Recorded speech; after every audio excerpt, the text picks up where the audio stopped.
Hello दोस्तों, नमस्कार। आज हम राजस्थान हिस्ट्री का इम्पोर्टेंट पार्ट देख रहे हैं। महाराणा सांगा और बाबर के बीच जो युद्ध लड़े गए थे उसके बारे में, उसमें हार का क्या कारण था, उसका परिणाम क्या था और इस युद्ध का महत्व क्या था, तो आज हम सभी को देखेंगे।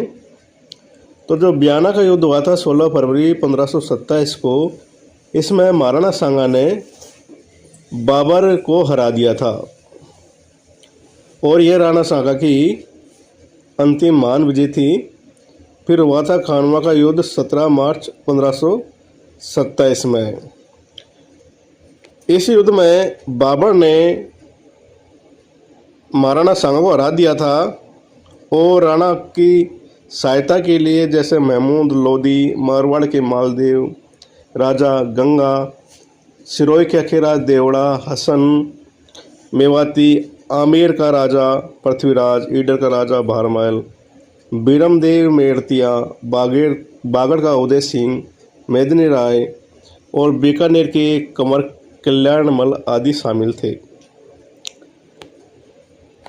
लेकिन इतना साथ होने के बावजूद भी राणा सांगा हार गए थे।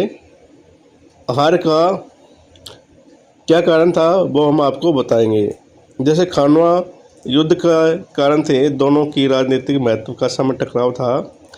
सांगा ने दिल्ली सल्तनत में कई क्षेत्रों पर अधिकार कर लिया था, उससे वो दुखी थे। कौन? बाबर। राजपूत अफगान गठबंधन हो चुका था जिससे वो डर रहे थे। बाबर ने सांगा पर वचन भंग का आरोप लगाया था। सांगा ने बयाना किले पर अधिकार कर लिया था, इसलिए राणा सांगा भी इस कारण से दुखी था। ये युद्ध का कारण पड़ा। अब सांगा की हार के कारण थे, जैसे सांगा की सेना में एकता की कमी थी। बाबर का तोपखाना एक तुगलमा पद्धति काफ़ी अच्छी थी, उसकी वजह से युद्ध जीता गया था।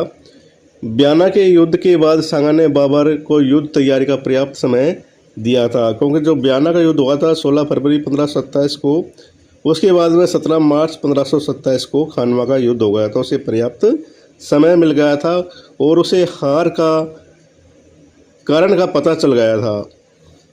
सांगा के साथियों दोबारा विश्वासघात राय सिंह का सलेंदी तंवर एवं नागौर के खान ने जाद मुस्लिम ने उनके साथ में गद्दारी की थी।